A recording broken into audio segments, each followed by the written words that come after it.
Madame le recteur bu université de Thiès moo ma invité pour ma ñëw waxtaan ak moom ak ay ñoñam ci préparation rentrée universitaire bi donc ñëwuma fi pour tout simplement ni ñu koy waxee pour xool fan la chantier yi yegg chantier yi ñun xam nañu fan la ñu yegg def nañu visite bi ñi ci liggéey yëpp def nañu visite bi xam nañ la toll tey romb nañu foofu parce que trouvé pour les chantiers de Thiès gouvernement bi dégagé ne 2 milliards 900 pour ñu jeexal ko livrer ko jox ko université yi tey ñu nag entreprise bi ak PGF Sup projet bi fi nekkoon pour di ko gérer ak DMCS bu ministère de l'enseignement supérieur ak ASBEP bu agence de construction des bâtiments et édifices publics dinañu toog ak man ñu xool naka la ñuy régler délai yi nga xam ne moom la ñuy livrer et loolu liñ ci jàpp dinañ ko génne mais liñ ci jàpp tey moo xam mooy mu lu wër fii ak fin premier trimestre bu 2020 dinañu livrer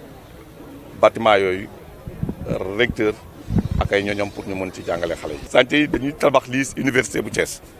dañoo tabax chantier yi tabax université bu Thiès la cela veut dire que bu ñu leen livrer dañoo tabax université bu bees Thiès bu ëpp li fi nekkoon li ñuy tabax moo ëpp li fi nekkoon moo ko gën a moom la ñu gën a dajale ci benn bërëb. ba pare moo ko gën a adapté ci ak enseignement cela veut dire que chantier yi ñuy livré vraiment du ñu waxati ay 3000 orientés université Thiès par at du ñu waxati loolu dañuy romb foofu dafa du c'est sans commune mesure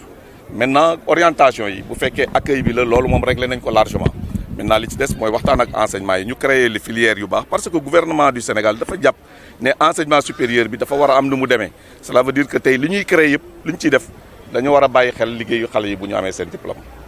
mooy dañuy créer ay licence professionnelle ñu orienté xool naka la ñuy recruter enseignants mettre ko à la disposition des universités. étudiants yi bu ñu leen dégloo non ñaxtu bi ñu def mooy li fi amoon beneen ñaxtu bi mooy beneen ñaxtu bi ne conditions yi baaxul mooy li fi amoon la ñu wax te loolu waxuñu sax baaxul dañoo ne dafa doyul woon mais nee nañu. ñoom jàpp nañ ci médecins yi gën a baax yi ñuy formé ci réew mi lañ bokk kon dañuy ñaxtu étudiant normal la te li ñuy ñaxtu d'accord nañ ci moom mais d'accord duñ ci rek taxaw mais gis nañ yow da ngaa gis foofu bâtiment ya fa taxaw ñoom ñett la ñu amoon ñetti salle la ñu amoon léegi plus de 30 salles lañ leen di jox ñu ne gis nañu salles yi ñu ne ñoom dañoo bëgg a utiliser salles yi loolu mooy ñaxtu bi nañu utiliser conditions yi ñu créé ñu ne leen fii nañ ñu may fii ak fukki fan ak juróom donc balaa bachelier yu bees yi ñëw fekk na ñoom conditions yi ñu nekkoon yi nga xam ne ci lañ doon jàngee multiplier nañ ko par lu ëpp fukk ak juróom te na nga xam ne nañu wax nag orientation yi bu ñu ko jël defe ne ay dafa chambouler affaire bi UFR santé par rapport ak orientation yi mu amoon daaw téeméeri étudiant ak fanweer donc yu bees lay jot yu ëpp moo ciy tegu kon bu ñu yaakaar ne gouvernement bi parce que jël na mesure d'accompagnement bi pour renforcer université yi la pour créer conditions de dialogue avec les acteurs mais du teg parce que tout simplement kon université yi amuñu capacité pour recevoir. problème mu restaurant yi problème mu paiement la ñu am ak repreneur yi loolu mooy problème bi gën a posé directeur bi bind nañu leet ñu ngi ciy xool dinañu xool naka la ñuy trouver mais li ma ci wax sànq mooy social bi ci boppam la ñu war a toog xoolaat ko nu ñu ci ñu nag étudiants yeeg yeneen partenaires yeeg parents d'élèves yi ak Sénégal yëpp ñu xool parce que gouvernement du Sénégal li muy def ci social ëpp na genn wàllu budget ministère des forces armées parce que 110 milliards lañ ciy def par at ëpp na genn wàllu budget ministère des forces armées amul benn réew bu mu am kon moyens yi bu ñu toogee waxtaan déggoo ci lan la ñu war a orienté fan la ñu ko war a orienté dinañu déggoo et dinañu améliorer vraiment ce système là. Abdoul Aziz Ndiaye, président de la coordination des étudiants de Thiès, président de l'UFR des sciences et de la technologie bu université de Thiès également. waaw ñun ñoo ngi rafetlu d'abord seen teewaay di rafetlu ñëw ministère de l'enseignement supérieur de la recherche et de l'innovation fii parce que nekkul ministre bi rek moo ñëw ministère am accompagné nañ ko ces conseillers ñi nga xam ne ñi ngi am nañ xarañte ci wàllum éducation ci enseignement supérieur ñëw nañu def nañu benn réunion toog nañu dinañ toog bu ci kanamee encore pour continuer échange yi nga xam ne ñi ngi koy def moom ñëw na def na une visite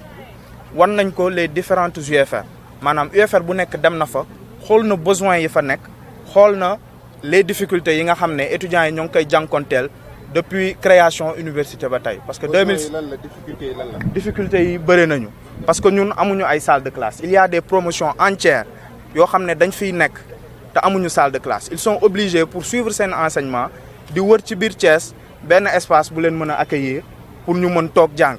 te loolu foog naa ne normalul ci université boo xam ne université du public la rawatina ci réew comme Sénégal loolu mooy première difficulté deuxième difficulté mooy ump leen que ni daaw tëjoon nañ suñuy restaurant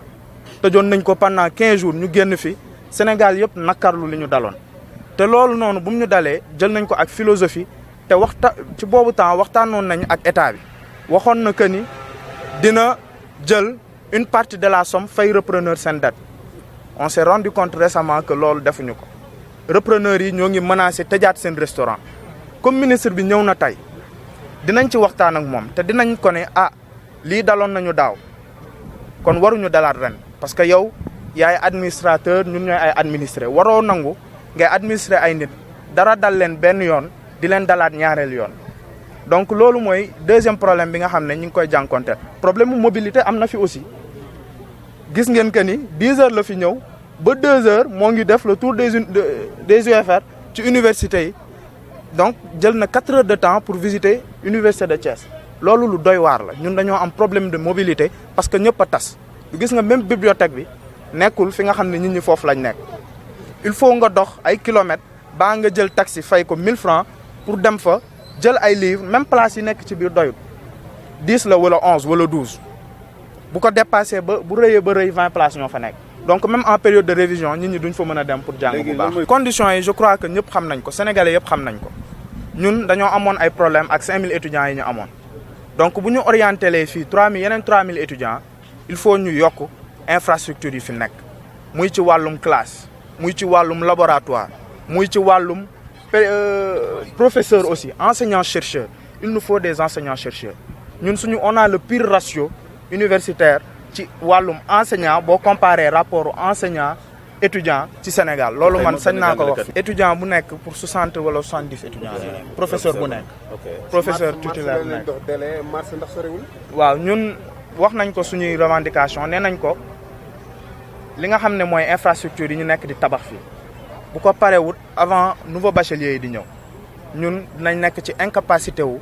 accueillir nouveau bachelier yooyu du nag dañu bañ wala dañoo soxor parce que ñun ci dëkk bi lañ nekk suñu moroom yi nouveau bachelier ci dëkk bi lañ nekk aussi te en tant que citoyen sénégalais ils doivent prétendre à avoir une éducation de base de qualité loolu ñun ñëpp ci d'accord mais nag doo bëgg ba gaañ sa bopp donc looloo tax ñu ne ko boo defee yow li la war en terme de mesure d'accompagnement avant que étudiants yi di ñëw ñun dinañ d'accord ci accueillir la say étudiants ci tette leen ci def de telle sorte que fii du ñu am benn jafe-jafe te dinañ suivre seen enseignement ci meilleure qualité bi ci war. délai mars bi sore na ci suñu gis-gis déjà am na benn repreneur buy menacé tëj restom avant la fin de la semaine donc c'est pour vous dire que ni problème université Thiès problème boo xam ne dafa urgent te dafa laaj une solution urgente ñun du ñu projeté wu ci long terme ñun solution wu court terme la ñu bëgg commencer ak loolu le temps ñu pare suñuy infrastructure étudiants yi ñëw ñun amuñ problème pour accueillir les nouveaux bacheliers